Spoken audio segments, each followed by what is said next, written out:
여기 사중에 계신 분들은 공부는 요즘 잘 되십니까? 공부는? 그냥 이렇게 쭉 가면 어떤 결과가 나올 거라는 거는 추정이 되실 거 아니에요. 그렇죠.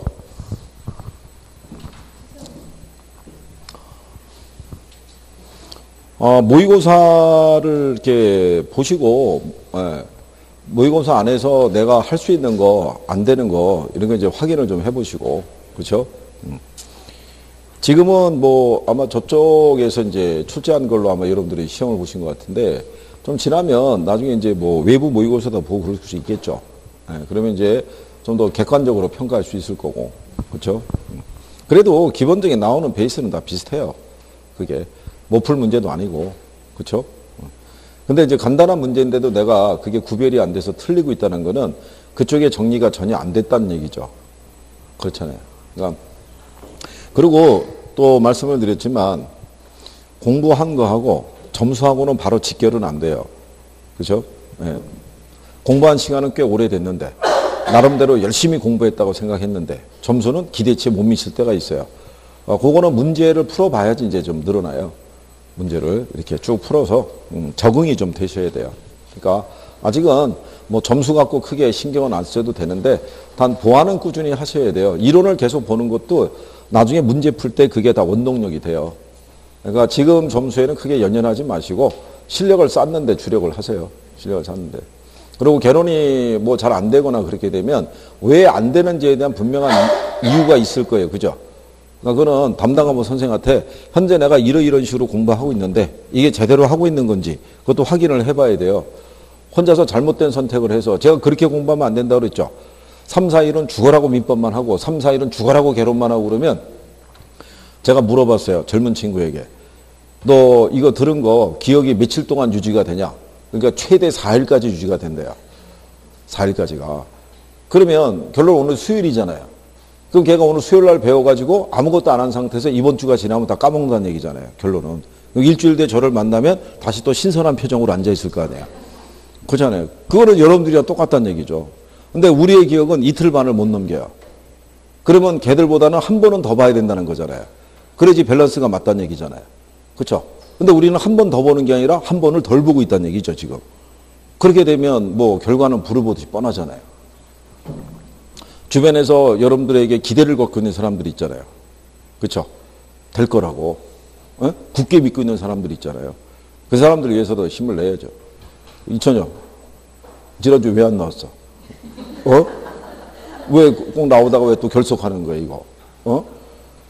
최천현은 하도 처벌해 봤는데 열심히 하겠다고 얘기를 하는데 그 다음 주에 또 안 나오더라고요. 그래서 그 다음 주에서 왜 안 나왔냐 물어봤더니 그 뭐 과음을 해서 못 나왔다 그래가지고 이대로 방치하면은 계속 그 스타일대로 가겠다 싶어가지고 출석을 채찍을 한 거고 이전에 계속 꾸준히 나오니까 당연히 그래도 실력이 이렇게 올라가면서 걱정을 안 해도 되겠구나 생각했는데 느닷없이 지난주에 또 안 나왔네.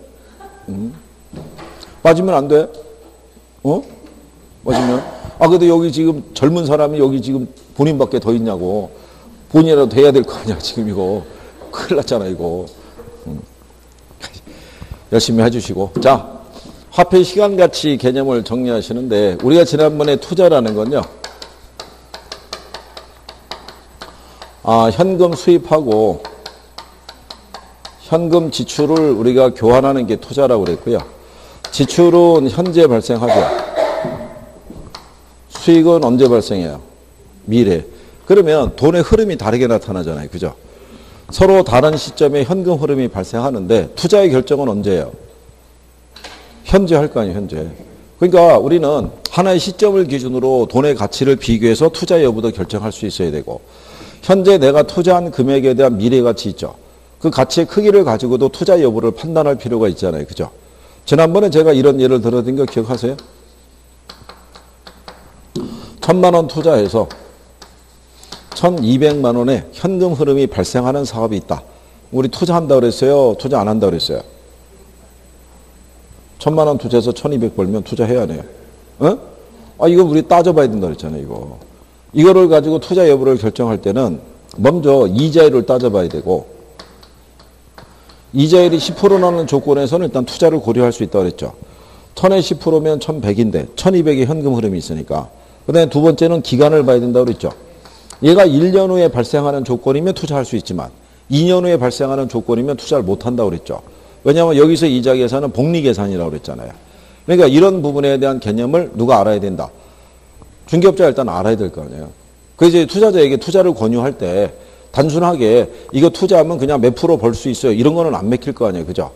그러니까 기본적인 요건은 알아야 된다는 얘기죠. 그래서 얘네를 구하는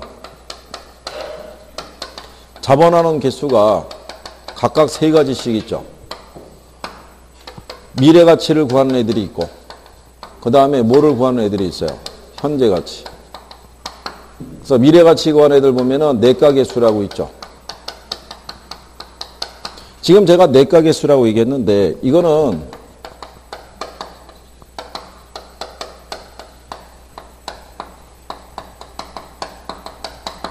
일시불의 미래 가치 개수인데, 줄여서 그냥 내가 개수라고 얘기하는 거죠. 여기 미래 있잖아요. 요거. 내가. 예, 빼가지고. 그러니까 일시불의 미래 가치 개수 또는 내가 개수 이렇게 표현도 해요. 예? 이게 불편하신가요? 이거 다 적어야지 정리가 되나요? 예. 그러니까 그 다음에 연내 개수라고도 얘기를 하고요. 연금에 뭐라 그런다? 예, 내가 개수. 그 다음에 감채 기금 개수라는 게 있고요. 그 다음에 여기 현재 가치 구하는 게 보면 현가 개수라고 있죠.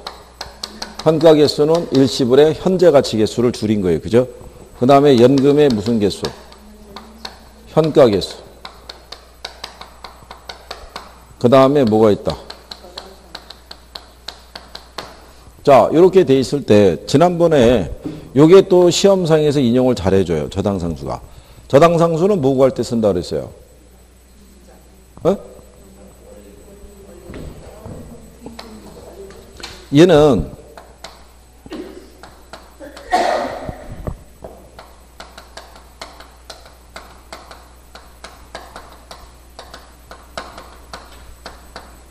원리금 균등 분할 사업 방식에서 뭐 구할 때? 원리금 구할 때 쓰는 거예요. 그죠? 그러니까 빌린 돈을 우리가 저당 대비액이라고 그러잖아요. 여기에다가 뭐를 곱하면? 저당상수를 곱하면 얘가 나오는 거야. 우리가 금융에 가면 얘가 다시 등장하죠. 그렇죠? 근데 얘를 이제 문제를 줄 때는 어떻게 해주냐면 원리금 균등 분할 상환 방식에서 원금과 이자의 구성이 어떻게 돼요? 이 방식에서 원금과 이자의 구성이 초기에는 원금 상환이 커요? 이자 상환이 커요? 이자 상환이 크죠. 그런 걸 요즘 지문으로 활용하는 거예요. 그걸 요 자체로만 주는 게 아니라 원리금 균등 분할 상환 방식이 이렇게 돼 있잖아요. 이게 원리금이면 이게 이자잖아요. 이게 뭐가 돼요? 원금. 그렇죠? 그러니까 초기는 이자가 크죠. 근데 가면서 이자가 줄고 뭐가 커져요? 원금 상환이 커지죠. 초기에 이자가 더 큰 이유가 뭐겠어요? 그렇죠. 잔액이 크니까. 초기에는 대출 잔액이 크기 때문에 전체 원리금에서 이자가 차지하는 비중이 큰 거예요. 초기에 원금 상환은 적고. 무슨 말인지 아시겠나요? 그래서 이런 표현을 여기다 물어봐줘요. 그렇죠. 또 표현을 할 때 어떻게 쓸 수 있냐면 이거를 구하기 위해서는 연금의 현가 개수에 역수를 쓸 수 있다 이렇게 쓸 수도 있죠. 얘하고 둘이 역수니까. 우리가 지난번에 알려줬었죠. 여기서 연금이라는 표현이 들어가면 얘는 뭐 구할 때 쓰는 거예요? 연금은. 이건 총액. 얘는 말 그대로 뭐예요? 그 총액의 할부금. 분할된 금액을 구할 때 쓰는 거라고 그랬잖아요. 그죠? 무슨 말인지 아시겠어요? 여기서 연금이 들어간 애들은 다 뭐 구할 때 쓰는 거다? 총액, 합계. 그죠? 여기 있는 감채기금이라고 할 때는 그 총액을 뭘 한 거예요? 나눈 거. 에? 자, 그래서 그 다음에 연금의 현가기수는 뭐 구할 때 쓴다 그랬어요? 예. 잔금 비율. 돈을 빌려서 상환을 하고 남는 거 있죠? 잔금. 잔금 구할 때 뭐 쓴다는 거예요? 연금의 현가기수를. 무슨 말인지 아시겠나요? 또 출제자가 쓸 때 이렇게 바꿔주는 거예요. 요거를 구하기 위해서 저당상수의 역수를 사용할 수 있다. 이렇게 해도 주는 거예요. 무슨 말인지 아시겠죠? 그러니까 복잡한 건 안 물어봐요. 이걸 가지고. 그러니까 용어에 대한 이해는 하고 있느냐를 물어봐요. 그거는 구별을 해줘야 돼요. 그죠? 그러면 여기 있는 감책인계수 있죠? 얘는 뭐 구할 때 쓴다 그랬어요? 그렇죠? 얘는 이거 구할 때 쓰는 거야. 뭐를?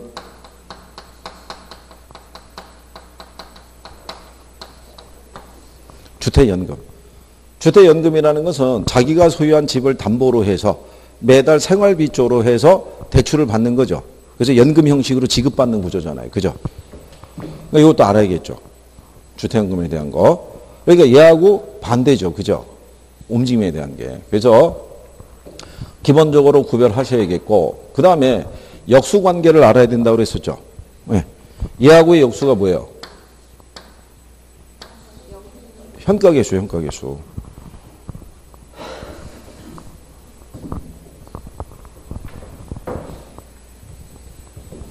우리가 지난번에 이렇게 했던 거 기억하시나요?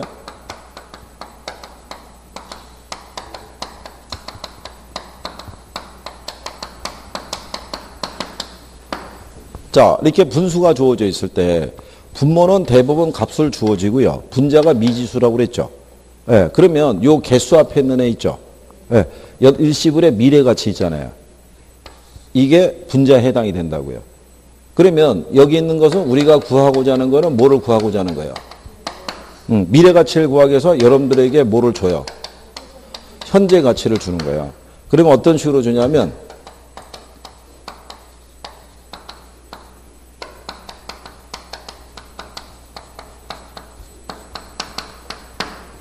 이런 식으로 표현해 주는 거예요. 현재 1억 원에 몇 년 후에? 1년 후의 가치는. 그럼 현재 1억 원이라는 건 주죠. 예, 근데 우리는 그 미래 가치를 모르는 거죠. 예, 그거를 구하기 위해서 뭐를 준다는 거예요? 개수를. 그러면 여기는 현재 가치에다 개수를 곱하면 무슨 가치를? 미래 가치를 구할 수 있다는 거예요. 그러면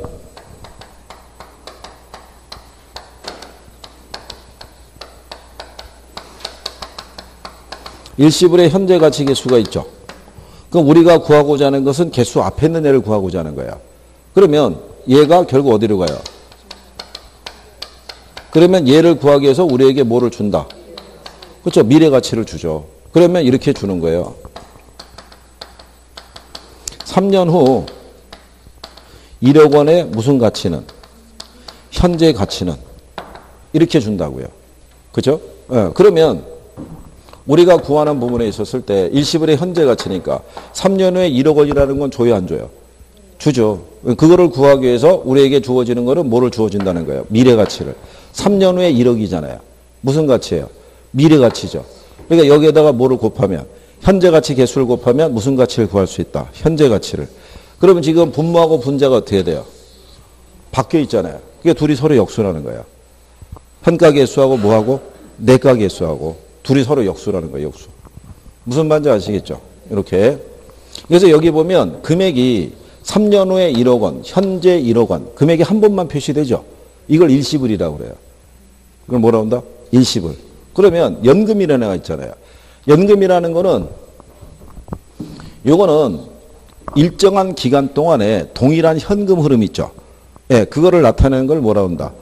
연금이라고 표현해요. 그죠? 그러면 연금의 내가 개수하고 역수가 뭐예요?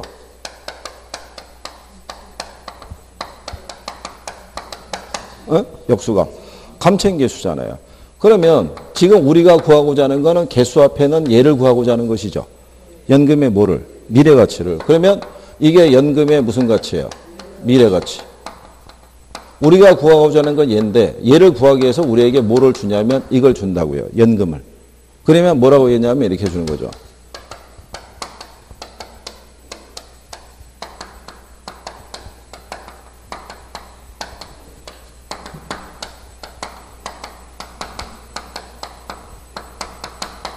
뭐 이런 식으로 주는 거야.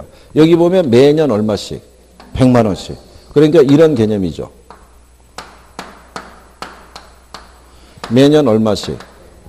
100만 원씩. 이렇게 적립해 들어갔을 때 요 돈의 3년 후의 가치가 얼마냐? 이걸 구하는 거죠.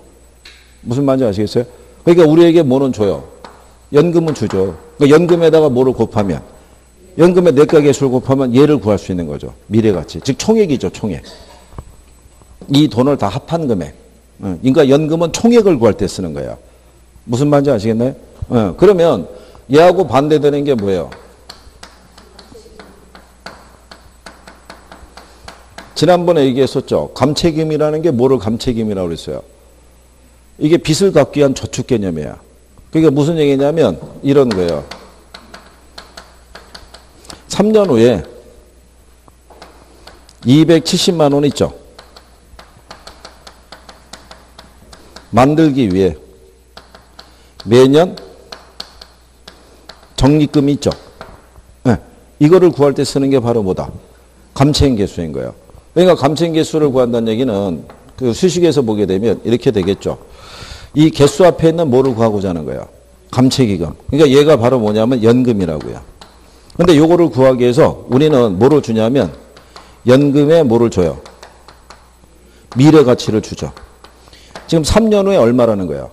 270만 원. 그러니까 얘는 조건이 이렇게 되겠죠. 3년 후에 얼마를 만들기 위해서 270만 원을 만들기 위해서 매기간 얼마씩 적립해야 되느냐 이런 얘기예요. 무슨 말인지 아시겠나요? 그러니까 얘는 총액은 알잖아요. 이 총액을 나눈 금액을 모르는 거지. 무슨 말인지 아시겠죠? 그러니까 얘하고 지금 서로 어떻게 돼요? 역수죠. 얘하고 비교하면 분모 문자가 바뀌어 있잖아요. 그래서 연금의 미래가치 개수하고 뭐하고 감채 개수는 역수인 거예요. 그러니까 연금이 들어간 애는 총액을 구하는 거예요. 합계. 얘는 그거를 나눈 금액을 구하는 거예요. 무슨 말인지 아시겠어요? 그래서 둘이 서로 무슨 관계다? 역수다라고 얘기해 주는 거예요. 이 표현이 또 잘 나와요. 이게 표현할 때 N년 후에 1원을 만들기니까 미래가치 개념이잖아요. 무슨 가치다? 미래가치. 그래서 우리가 지난번에 이거 설명해 줬잖아요. 감채기금에 대해서. 이건 뒤에 간편까지 나오는 거라고. 그렇죠? 이런 얘기잖아요. 만약에 3년 후에 300을 만들어야 돼요. 300을. 만들어야 되는데 매기간 갚아야 될 게 적립을 70만 원씩 하면 된대요. 90만 원씩 하면 된다고 가정하자고요. 그럼 90만 원 3년 모아봐야 이게 300이 안 나오죠. 그러면 결국 어떻게 한다 그랬어요? 이자가 붙는다, 이자가. 이거를 운영하면 이 90만 원에 대해서 M-1년 동안의 이자, M-2년 동안의 이자. 이게 전체가 3년이잖아요. 3에서 1을 빼면 2년이죠. 그렇죠? 이거 빼면 1년이죠. 그럼 여기 90만 원에 대한 2년간의 이자, 90만 원에 대한 1년간의 이자를 합쳐서 300을 만든다는 개념이라고 했잖아요. 기억하시나요? 요거? 자, 어쨌든 간에. 그래서 얘네 둘이 서로 무슨 관계다? 역수라는 거를 이해를 하시면 돼요. 그래서 우리가 지난번에 역수 얘기할 때 얘네 둘이 역수고 얘네 둘이 어떻게 돼요? 역수. 그래서 지난번에 이 그림 기억하시나요? 이모티콘 이거? 이것만 배열해도 역수라는 건 구별할 수 있다고? 정이 힘들면? 이렇게도 했잖아요, 이거. 그러면 같은 논리겠죠? 연금의 현재 가치 개수 있죠? 그는 개수 앞에 있는 연금의 현재 가치 있죠? 얘를 우리가 구하고자 하는 거라고 그랬죠? 그러면 얘가 일로 가는 거죠. 연금의 뭐? 현재 가치. 얘를 구하기 위해서 우리에게 뭐를 준다? 이걸 줘요. 그럼 여기다 얘를 곱하면 얘를 구할 수 있다는 거예요. 무슨 말인지 아시겠나요? 네, 그래서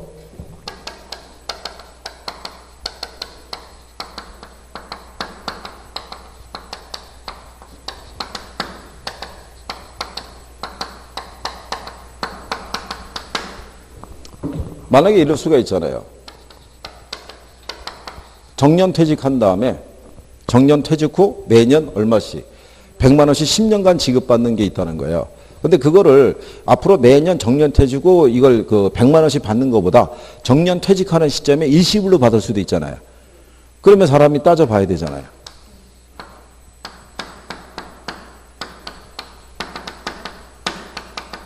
매년 얼마씩. 그렇죠?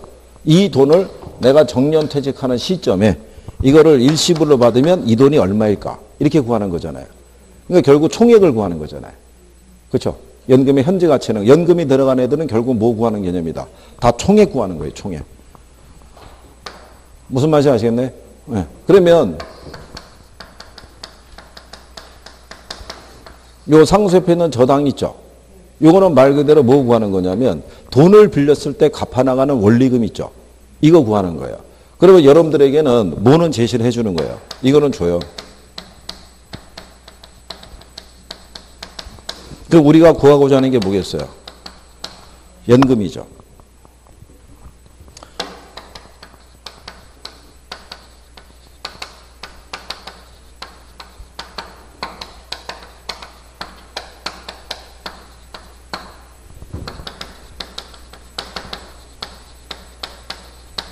현재 1억 원을 대출 받았어요.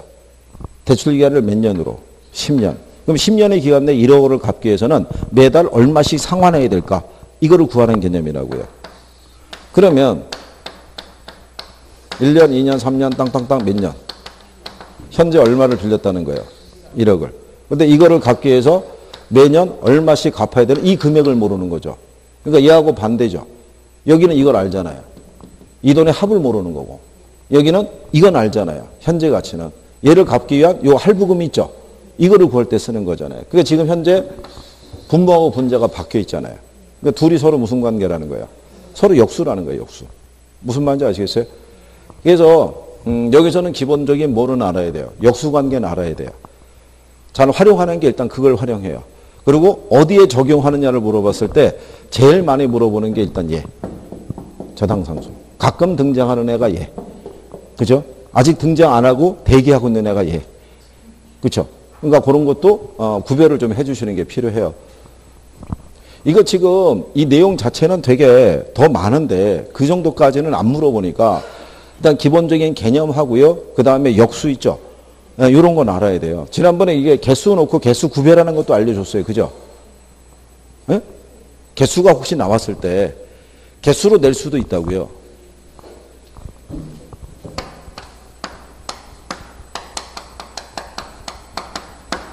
이거 뭐 구할 때 쓰는 거라고 그랬어요. 이거 뭐 구할 때. 일단 일이 뭘 얘기한다 그랬어요. 일이 원금을 얘기한다 그랬죠. 네, 원금이 앞으로 나와 있으면 현재 가치 구하는 거예요. 그리고 기간 앞에 마이너스가 있으면 현재 가치 구하는 거라고 그랬어요. 그렇죠? 무슨 말인지 아시겠나요? 그리고 이렇게 돼 있죠. 이렇게. 자, 얘가 지금 저당상수고요. 얘가 지금 연금의 현재 가치겠어요. 그죠? 근데 연금을 구할 때는 이자를 표시하는 R이 분모로 들어간다고 그랬잖아요. 이자를 표시하는 R이 어디로 들어간다? 분모로. 그것만 알면 이거 구별이 된다고요. 나중에 개수가 각각 지금 3개, 3개니까 6개죠. 여러분 문제는 오지선다죠. 어차피 들어오는 건 2개, 3개로 들어온다고요. 2개, 3개로. 그러면 뭐를 가지고 구별하게끔 하겠어요? 기간 앞에 마이너스를 주든가 해가지고 이게 현재 가치 구하는 거다, 미래 가치 구하는 거를 바로 일단 정리를 시켜줄 거라고요. 그러면 남는 게 몇 개 남겠어요? 2개 남을 거라고요, 2개. 둘 중에 하나가 답이라고 줄 거라고요. 이런 식으로. 그죠? 돈을 빌렸을 때 갚아나가는 원리금 구할 때 뭐를 쓰느냐? 이렇게 줄 수도 있을 거 아니에요? 네? 그럼 얘가 답일 거 아니에요? 얘가 저당상수니까. 그러니까 그거까지는 이제 우리가 조금 더 연습을 하면 되고, 일단은 여러분들이 거기까지 나가면 또 힘들으실 테니까 역수는 분명히 아시겠어요? 얘하고 누구하고 역수? 얘하고 누구하고? 감채인계수. 얘하고 누구하고? 예, 저당상수 역수라는 거. 그거를 알면 얘네는 미래가치 구하는 거고 얘네는 현재가치 구하라는 게 구별이 되죠. 그것도 시험에 낸단 말이에요. 왜냐하면 얘는 내가니까 미래가치 얘기하죠. 얘도 내가니까 미래가치 얘기하죠. 얘도 현가니까 현재가치 얘기하죠. 얘도 현가니까 현재가치죠. 근데 얘들은 이것만 갖고는 미래가치다 현재가치다 구별이 안 되잖아요. 그러니까 출제자들이 이렇게 섞어준다고 이렇게. 근데 이거 역수관계를 내가 분명히 알고 있으면 자연스럽게 구별이 되잖아요. 무슨 말인지 아시겠어요? 출제할 때 그냥 이렇게 간단하게 줘요. 연금의 미래가치의 역수는 연금의 현재가치 개수다. 그럼 틀릴 거 아니에요. 무슨 말인지 아시겠어요? 그러니까 그런 식으로 기출에 출제한 거예요. 기출에서 간단하게. 위에 거 4개 지문은 지문도 2줄씩 주고 좀 어렵게 주는 것 같은데 마지막에 답은 5번이었던 거예요. 틀린 거 고르라고 해놓고 연금의 미래가치 계수는 연금의 현재가치 계수와 역수다. 그럼 걔가 틀렸을 거 아니에요. 연금의 미래가치 계수의 역수는 뭐예요? 감정이 그렇죠. 그렇게 간결하게 주는 거예요. 간결하게. 그러니까 너무 복잡하게 생각하지 마시고 기본적인 거 하고 역수관계라도 일단은 기본적으로 구별을 해주시면 돼요. 이거 지난번에 우리가 한번 했던 거예요. 기억하시죠? 네. 그래서 이런 것도 이제 추가적으로 알아두시고 이렇게. 네? 이런 거 활용하니까. 그리고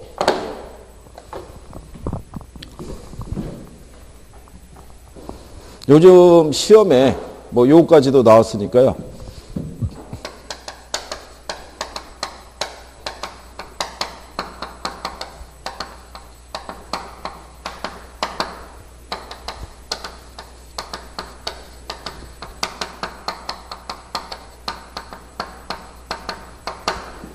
자, 잔금 비율은요, 1 상환 비율로 구해요. 그죠? 요거는 얘들을 알고 있을 때 쓸 수 있는 방법이에요. 얘가 만약에 상환 비율이 70%예요. 그죠? 1이 뭐라고 그러냐면 원금이라고 그랬잖아요. 여기서 70%를 상환했다는 얘기는 잔금이 얼마? 30% 남았다는 얘기고. 그럼 그 얘기는 잔금 비율이 얼마? 30% 남았다는 얘기는 상환 비율이 70%라는 얘기죠. 그러니까는 잔금 비율하고 상환 비율을 합하면 1이 나오겠죠. 이게 그래서 대출 원금이 되는 거야. 무슨 말인지 아시겠죠? 그래서 시험에서 거기까지 나온 거야. 잔금 비율과 상환 비율을 합하면 1이 된다. 1이 된다. 그럼 맞는 표현이겠죠? 무슨 말인지 아시겠나요?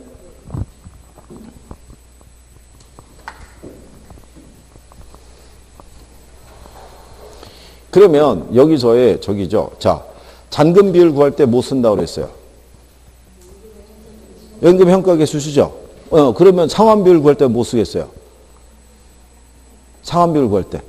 둘이 반대 논리잖아요. 역수를 찾으면 되죠. 역수를. 이거는 그렇죠. 저당상수 쓰면 되죠. 저당상수. 무슨 말인지 아시겠죠? 그러니까 그냥 간단한 걸로 주는 거예요. 간단한 걸로.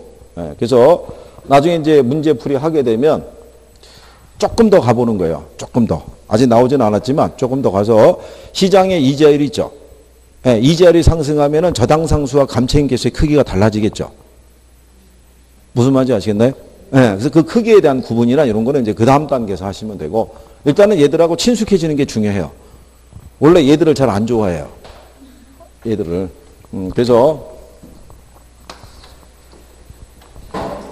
요 정도라도 정리해 두시고, 그 다음에 이제 101페이지에 가면 현금 수지 측정이라고 있죠.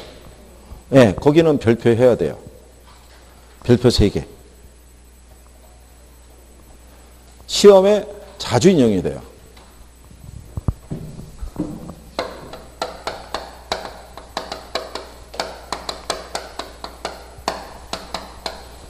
그러니까 실상은 여기서부터가 부동산 투자 분석 기법이 시작이 된다라고 생각하시면 돼요.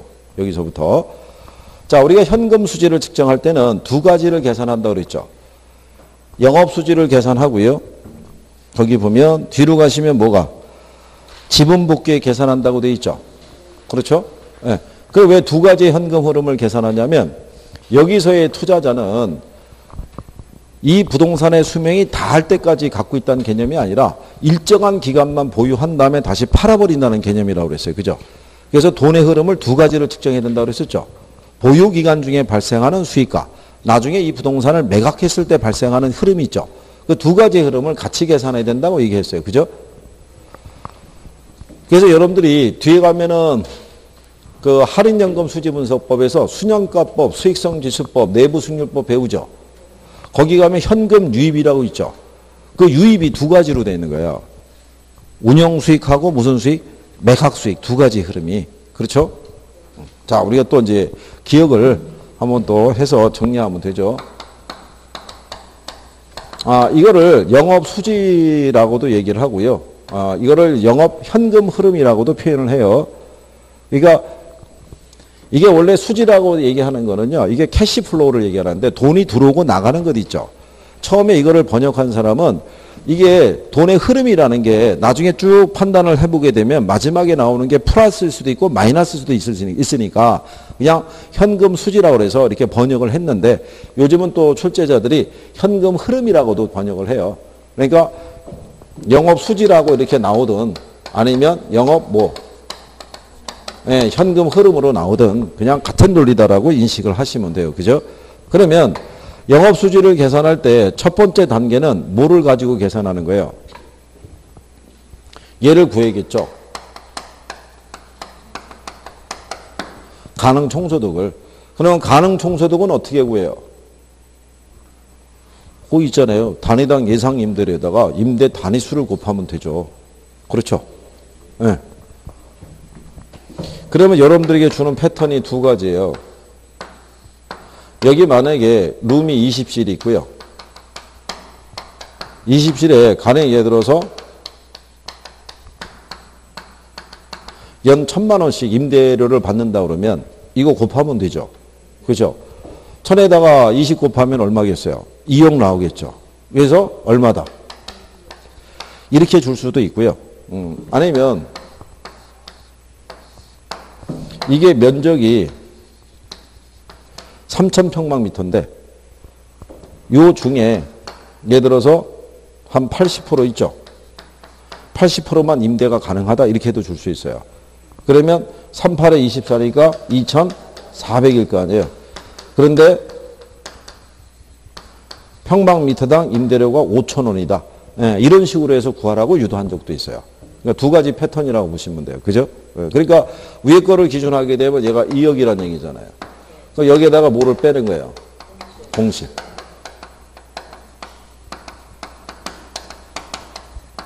그러니까 여기에 있는 요 2억이라는 것은요. 얘가 100% 점유됐을 때를 가정하는 거예요. 임대가. 근데 현실적으로 임대라는 게 100% 임대가 되기는 쉽지 않잖아요. 중간중간에 공실이 발생할 수도 있죠. 그래서 일반적인 공실률로 한 10% 정도 또는 5% 정도를 공제를 해요. 그리고 여기 있는 불량부채에 대한 개념은요. 임차자들이 입주를 해서 임대료 제때 안 낼 수도 있죠. 임대료가 제때 안 들어오면 그것도 임대업자 입장에서는 손해예요. 임대업자가 계산하는 수익률 계산은 보증금은 보증금대로 운영을 해야 되고 임대료는 임대료대로 매달 또박또박 들어와야지만 그게 정상적인 임대 수익률이 산정이 되는 거예요. 어느 한쪽이 안 들어오면 손해인 거예요. 보증금에서 공제하더라도 역시 손해인 거예요. 그게. 임대료 안 내가지고. 그러니까 통상 5에서 10% 줘요. 그죠? 그럼 만약에 한 10% 주면 2,000을 빼야 되잖아요. 그죠? 예. 그러면 여기에다가 기타 소득이 있는데 기타 소득이 출제가 된 게 한 번밖에 없어요. 얘가 들어온 적은. 여기 들어온 적은 한 번밖에 없고요. 통상 얘는 생략하는 경우가 많아요. 얘가 만약에 들어온다는 얘기는 이거를 계산을 편리하게 하기 위해서 들어오는 거예요. 여기서 얘가 없는 상태에서 2억에서 2천 빼면은 그게 나오는 게 유효 총소득이잖아요. 얘가 총수익이죠. 그러면 얘가 1억 8천이잖아요.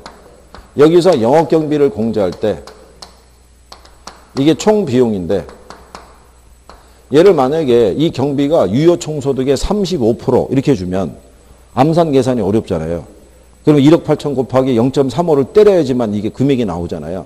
근데 여기다 만약에 얘를 주면 그럼 플러스 마이너스 이게 제로잖아요. 그럼 얘가 1억 8천이 아니라 얘가 2억이 나오잖아요. 그럼 2억에 35% 그래도 암산 계산이 된다고요. 1억에 35%가 3,500이니까 2억이니까 7천 나올 거 아니에요. 그러면 암산 계산이 된다고요. 그러니까 암산 계산을 유도하기 위해서는 얘를 주는 거예요. 근데 암산 계산에 대한 것이 그냥 필요 없고 간결하게 하려고 그러면 이 수치 자체를 간결하게 줘요. 맞춰서 암산 계산이 가능하도록. 무슨 말인지 이해하시겠나요?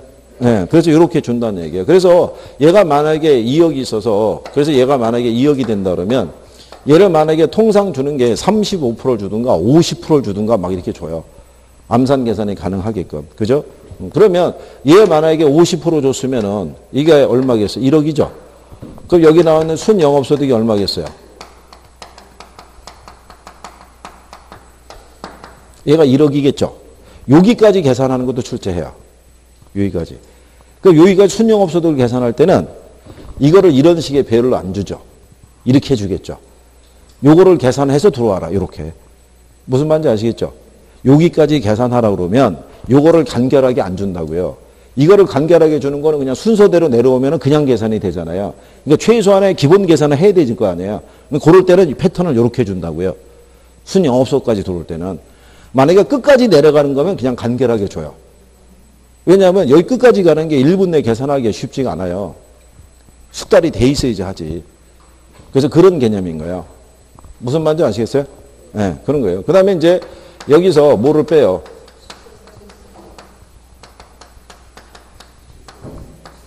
부채 서비스액이라는 거는요, 얘가 전체 가치가 10억이에요.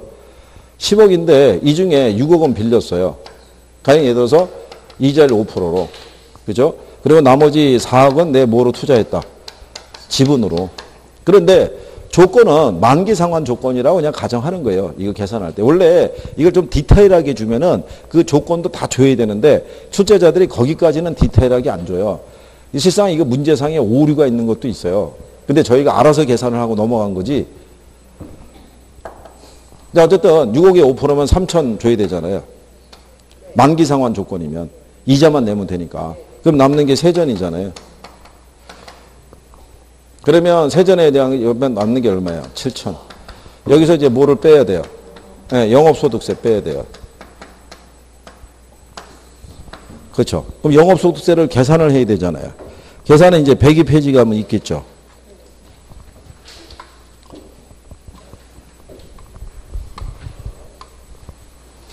그러면 우리가 지난번에 이렇게 했었죠. 순위감, 세원감 해서 했었잖아요. 그죠? 기억하시나요? 이것도 계산을 우리가 유도를 해주는데요. 통상 거기 보시면은 대체 충당금이라고 있죠. 네. 대차 충당금은 이거는 공제가 안 되니까 얘는 다 과산해서 우리가 영업소득세 할 때 다 플러스를 시키는데 이걸 다 빼요. 안 줘요. 대체 충당금을 왜 상량화를 시키냐면 대체 충당금이 들어가면 플러스 마이너스 마이너스잖아요. 그러니까 계산이 번거로울 거 아니에요. 근데 대체 충당금을 빼버리면 이게 다 마이너스잖아요. 그러니까 계산이 편하죠. 무슨 말인지 아시겠어요? 네, 그러니까 여기서 순영업소득이 지금 1억이잖아요. 부채 서비스액이 얼마야? 3천. 감가상각비 1,000을 주면, 그죠? 남는 게 얼마예요? 6천이 과세소득이잖아요. 여기다가 뭐로 곱하면? 세율. 세율이 만약에 10%라고 그러면 600이잖아요. 그럼 남는 게 얼마? 5,400 남겠죠. 그죠? 네. 그러니까 여기서 세율이 10%면은 6천에 세율이 10%니까 여기 있는 영업소득세가 얼마? 600이 나오겠죠. 그럼 여기서 얼마 빼주면 600을 빼주면 세후가 나오겠죠. 그러니까 세후가 얼마겠어요? 6,400. 이런 식으로 구하는 거예요. 이렇게 쭉 흐름상에서. 그래서 여기까지 계산하라고 내려올 수가 있고요. 여기까지만 계산하라고 들어올 수가 있어요. 그러니까 여기까지 계산하라고 그러면 얘를 계산할 때 계산적인 논리를 좀 줄 거고 여기까지 들어가는 거면은 암산으로 계산이 가능하게끔 숫자별을 그냥 쭉 맞춰주는 거예요. 그렇게 해도 최소한 1분은 걸릴 거 아니에요. 그거예요. 1분 내로 맞추려고 하는 거예요. 기본적으로. 아까 제가 얘기했죠. 학개론에서 쓰는 계산 문제는 통상 다 1분 안에 풀게끔 내는 거예요. 한두 문제 정도는 난이도 조절용으로 내는 거예요. 1분을 좀 넘겨서라도 답이 나오게끔. 너무 쉬우면 안 되잖아요. 근데 그렇게 해도 학개론은 만점 맞는 사람이 나와요. 100점 맞는 사람이.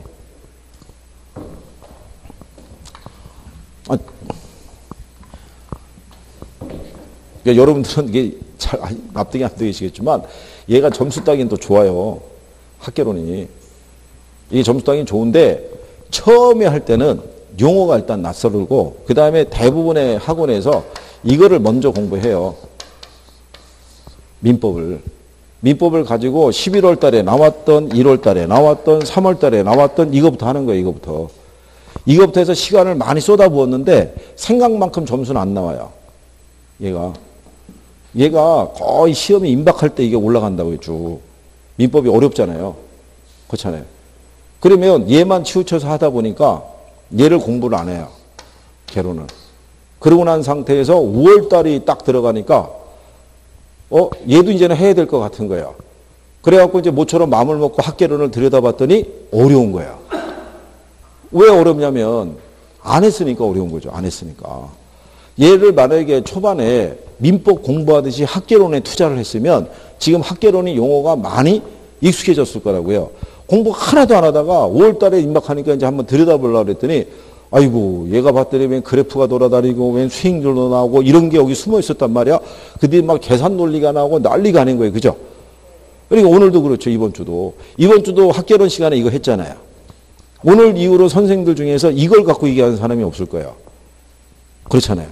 그러면 일주일 뒤에 우리를 만나갖고 신선하게 만나서 이거 선생이 얘기하면 기억이 안 나죠. 그냥 어렵다는 것만 인식이 되고 있죠.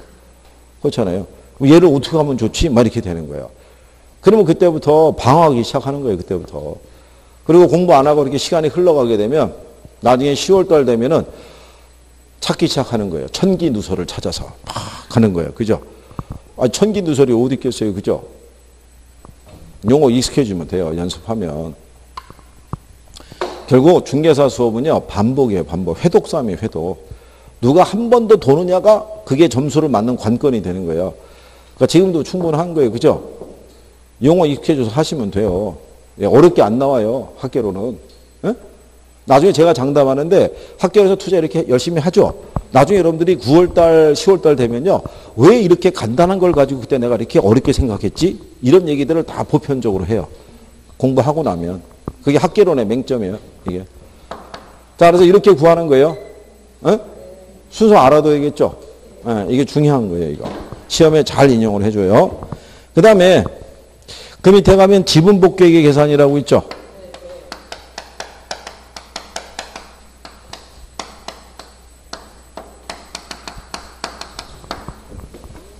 그래서 요즘 학개론 선생들의 강의에 대한 일반적인 추세가 어렵게 강의 안 하는 거예요. 어렵게 나오지도 않을 뿐더러 왜냐하면 40분에 풀어야 되는데 뭐 어렵게 하고 자시할 게 뭐 있어요. 간결하게 쉽게 풀어서 점수 나오는 게 제일 좋은 방법이에요. 그럼 이거 지분복귀액은 보유기간 말에 얘를 뭐 한다고 가정해요. 처분한다고 가정해요. 제일 먼저 나오는 게 무슨 가격이에요? 이게 예상 가격이에요. 이게 5년 후에 판다는 가정이에요. 내가 이거를 취득을 해서 몇 년 후에? 5년 후에. 5년 후에 얼마에 팔지 알아요? 몰라요? 모르죠. 추정하는 거예요. 그럼 5년 후에 10억에 판다고 가정하는 거예요. 그리고 여기서 매도 경비가 발생하겠죠. 중개사 수수료 뭐 이런 식으로 이제 수수료 발생하면 그게 한 2천 들어간다고 보면 그럼 나오는 게 뭐예요? 순매도에 9억 8천이고 여기서 뭐를 빼줘야 돼요? 네, 미상환 저당 잔금이라는 걸 빼줘야 돼요. 이거는 뭐냐면 융자를 빌렸는데 대출기간 보유기간 중에 원리금 갚고 남은 게 있을 거 아니에요. 네, 나중에 물건 처분하면 상환을 해야 될 거 아니에요. 근데 우리 조건이 뭐였냐면 아까 6억을 빌렸는데 만기 상환 조건이라고 그랬잖아요. 그럼 이자만 내고 원금은 하나도 상환이 안 이루어졌다는 가정이면 여기서 얼마를 빼줘야 돼요? 6억을 빼야겠죠. 그러면 남는 게 이제 세전 지분복귀액. 그럼 남는 게 3억 8천 남잖아요. 그렇죠? 여기서 이제 우리가 세금을 동절했는데 이게 자본이득세. 자본이득세는 알고 계시죠? 양도세. 근데 우리가 취득할 때 10억에 샀고 팔 때 10억에 팔았으니까 없다고 가정하면 세후 지분복귀액이 얼마예요? 3억 8천. 네, 이렇게 구해 놓는 거예요. 이렇게. 그죠?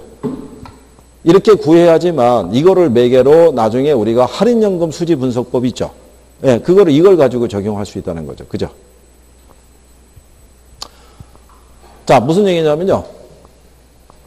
뒤에서 나오는 이 할인연금 수지 분석법 있죠.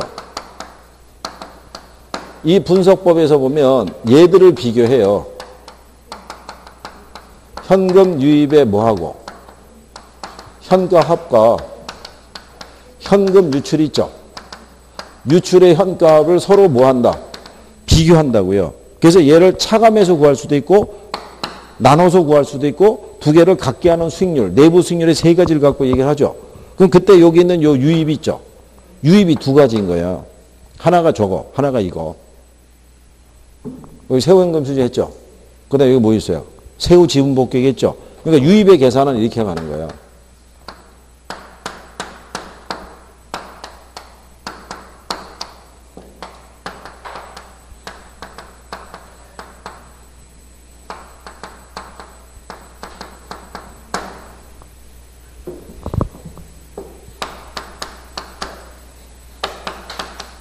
이런 식으로 이렇게.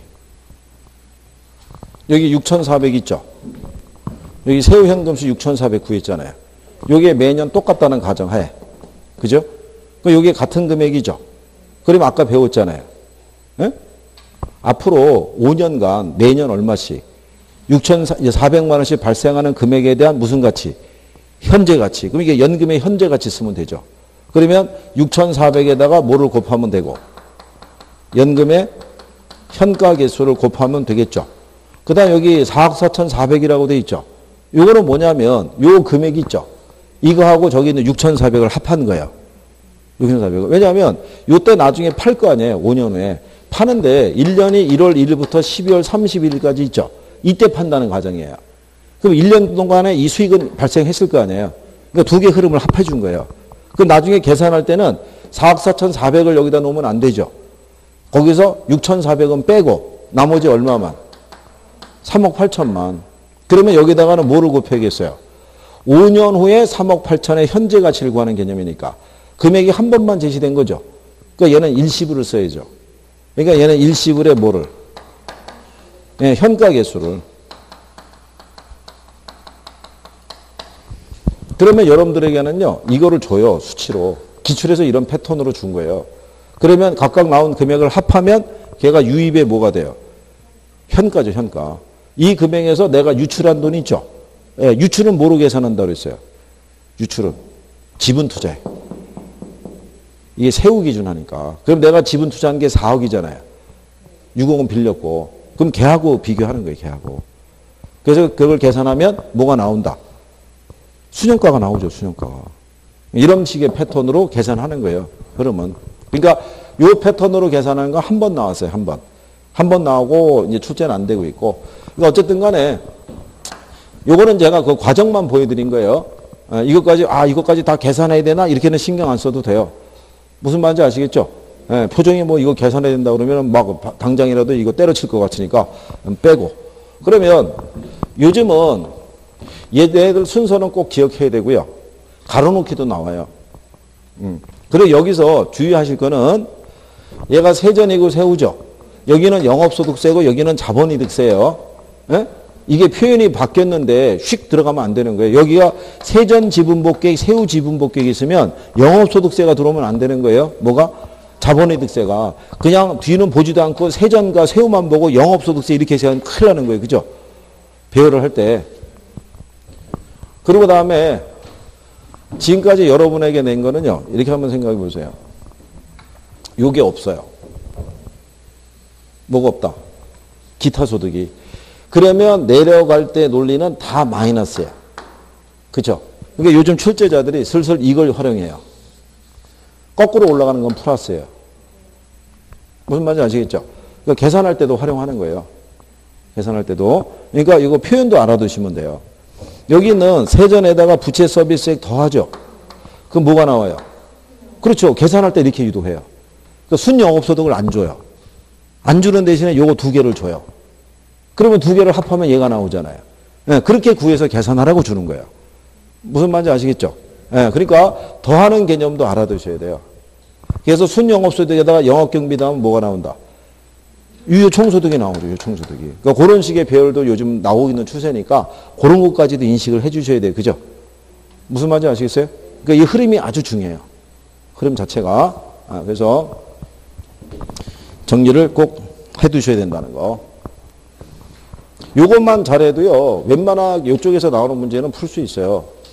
그리고 이제 제가 연습을 시켜드려요. 문제를 드릴 거니까. 그렇죠? 우리 또 조만간에 시험 보기로 했잖아요. 그죠? 에? 아니, 왜 이런 반응을, 했잖아요. 우리 2천화가 오는 날 시험 볼 거야. 딱 기다렸다가 등장하면 바로 쫙 해갖고. 그리고 저 뒤에 계신 사장님이 어느 날 갑자기 모습을 보였을 때 등장하시면 바로도 시험을 한번 볼 거야. 문제를 여기다 쟁여놓고 있어야겠을 것 같아요. 그래서 지난번에 20문제짜리 한번 봤었죠? 네. 이번에 구상은 40문제로 가볼 거 생각 중이에요. 40문제로. 우리가 1시 반 정도의 수업을 마무리한다고 치면은 1시 반부터 해서 40분의 시간이면은 문제 풀 수 있어요. 그죠? 그리고 답지를 지난번과 똑같이 답지를 제출하고 귀가하시면 되죠. 간단하잖아요. 그죠? 어?